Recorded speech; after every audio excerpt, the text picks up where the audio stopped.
بسم اللہ الرحمن الرحیم۔ اردو قواعد میں اب ہم مرکبات کو سمجھیں گے۔ مرکب دو یا دو سے زیادہ کلموں کا مجموعہ جس کے اجزاء میں تعلق پایا جائے مرکب کہلاتا ہے۔ اب مرکب کی دو قسمیں ہیں۔ پہلی ہے مرکب تام، اس کو عام طور پر جملہ کہتے ہیں۔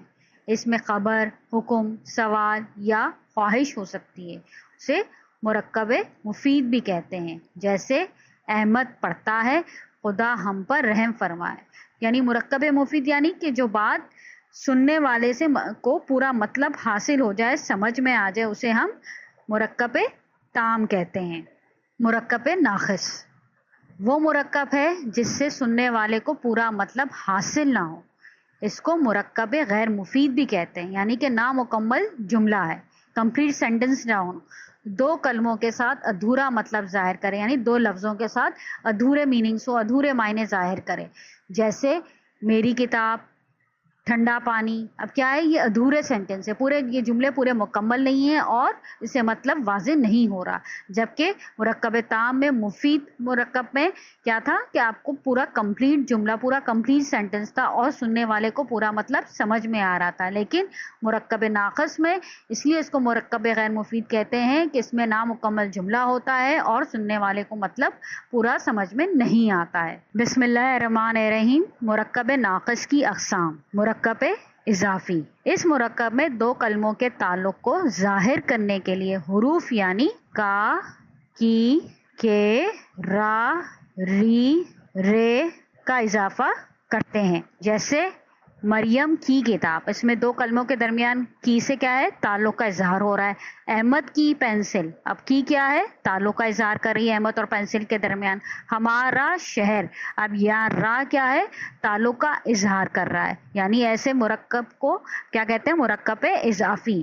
اب ہے مرکب توصیفی، وہ مرکب ہے جو صفت اور موصوف سے مل کر بنے ہیں۔ اب یہاں صفت اور موصوف کو بنیادی قواعد کے لیسنس میں ہم نے آپ کو سمجھا چکے ہیں کہ صفت وہ کلمہ ہے جو اسم کی خوبی، خامی، تعداد یا مقدار کو ظاہر کرے، اور موصوف وہ جس اسم کی خوبی، خامی، تعداد، مقدار ظاہر کی جائے وہ صفت کہلاتی ہے۔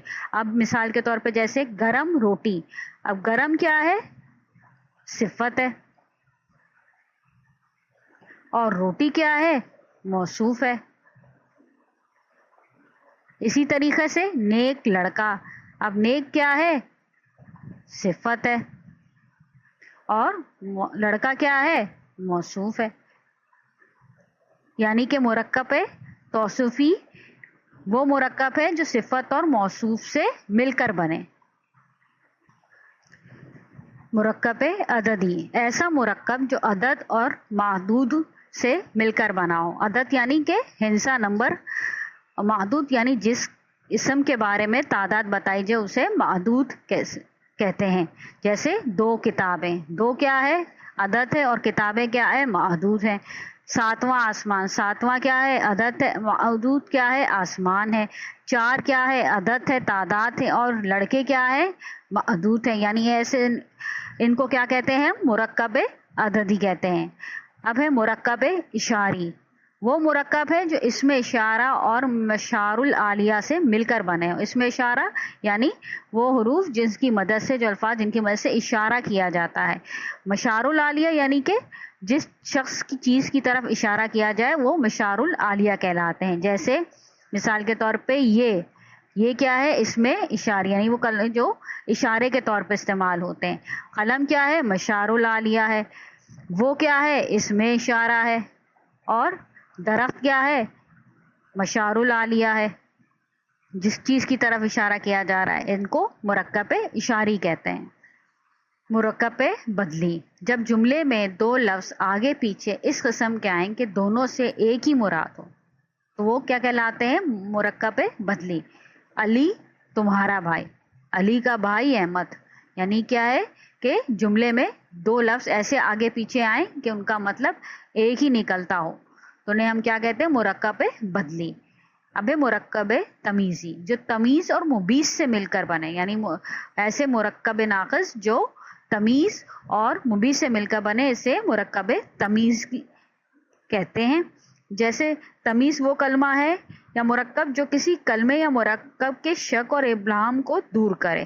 ٹھیک ہے نا, یعنی تمیز وہ ہے جو کسی شک اور ابہام کو دور کرے.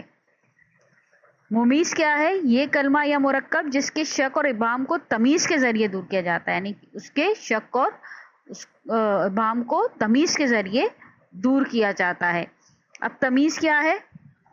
تمیز ہے چاول, 2 من میں چاول, 10 سیر گندم تمیز, 52 تولے چاندی. یہ سب کیا ہے؟ یہ سب تمیز ہیں.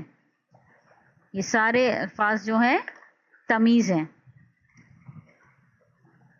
اب تمیز کا شک اور ابہام دور کرنے کے لیے ہم ممیز کا استعمال کرتے ہیں. جیسے 2 من کیا ہے؟ ممیز ہو گیا. 10 سیر کیا ہو گیا؟ ممیز ہو گیا. 52 تولے ممیز ہو گیا. یعنی کہ تمیز کا شک اور ابہام ہم نے ممیز کے ذریعے دور کر دیا کہ یعنی چاول کتنے ہیں, یعنی ہمیں پتا ہو کہ یہ 2 من چاول, ان کی ہمیں صحیح سے تعداد کوانٹٹی معلوم ہو. گندم کتنی ہے؟ 10 سیر ہے, یعنی اس کے بارے میں کوئی شک اور کوئی ہمیں خدشہ یا ابہام نہیں ہے. 52 تولے چاندی, یعنی چاندی کتنی ہے؟ 52 تولے ہے. اس میں کم و بیش کسی چیز کے بارے میں شک نہیں کیا جا سکتا اس کے وزن کے بارے میں. مرکب تاکیدی جو تاکید اور مقدس سے مل کر بنے, ان میں سے ایک کلمہ دوسرے کی تاکید کرتا ہے. اس طرح دونوں کے تعلق میں زور پیدا ہوتا ہے. ایسا لفظ جو زور پیدا کرے اسے ہم تاکید کہتے ہیں, اور جس کی تاکید کی جائے اسے ہم مؤکد کہتے ہیں. کیا کہتے ہیں؟ مؤکد کہتے ہیں. جیسے مثال کے طور پہ تمام لوگ. ایک مثال اور لے لیجئے, سب بچے. اب اس میں تاکید کیا ہے تمام ہے, اور مقد یعنی لوگ ہیں. یعنی کس کی تاکید کی جا رہی ہے؟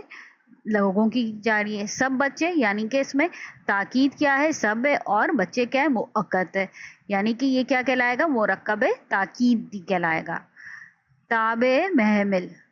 اردو میں بہت سے الفاظ ایسے ہیں جن کے ساتھ ایک بے معنی لفظ بولا جاتا ہے. ایسے لفظ کو تابع محمل کہتے ہیں. جیسے روٹی, ووٹی, قلم, ولم. یہ کیا ہے؟ یہ تابع محمل ہے. محمل کیا لفظ ہے؟ محمل وہ لفظ ہے جس کے کوئی معنی نہ ہو, جس کے کوئی معنی نہیں نکلتے, ہم اسے کیا کہتے ہیں؟ محمل کہتے ہیں. اب اس میں ووٹی اور ولم یہ کیا ہے؟ تابع محمل ہیں. تابع موضوع. بعض دفعہ بامعنی الفاظ کے ساتھ صرف قافیے کے لحاظ سے بامعنی الفاظ بھی ملا دیے جاتے ہیں. کیا یعنی کہ ایک الفاظ کے ساتھ صرف رائمنگ ورڈز کے لیے قافیے کے طور پہ ایک دوسرا بامعنی لفظ لگا دیا جاتا ہے. اب جیسے مثال کے طور پہ اس میں سمجھیے رونا, دھونا, چال ڈھال, یہ کیا ہے؟ رائمنگ ورڈ سے ہم قافیہ الفاظ ہیں. لیکن کیا ہے کہ رونا اور دھونا دونوں کے معنی نکلتے ہیں, لیکن جب دھونا رونا کے ساتھ آتا ہے اس کے تو اپنے کوئی معنی نہیں نکلتے. اسی طریقے سے چال ڈھال. اب چال کیا ہے اور ڈھال دونوں بامعنی لفظ ہے, لیکن جب ڈھال چال کے ساتھ آتا ہے تو اس کے اپنے کوئی معنی نہیں نکلتے. جس لفظ کے بعد یہ زائد لفظ لایا جاتا ہے اسے ہم متنبع بھی کہتے ہیں. امید ہے آج آپ کو مرکب ناقص کی اقسام سمجھ میں آ گئی ہوں گے.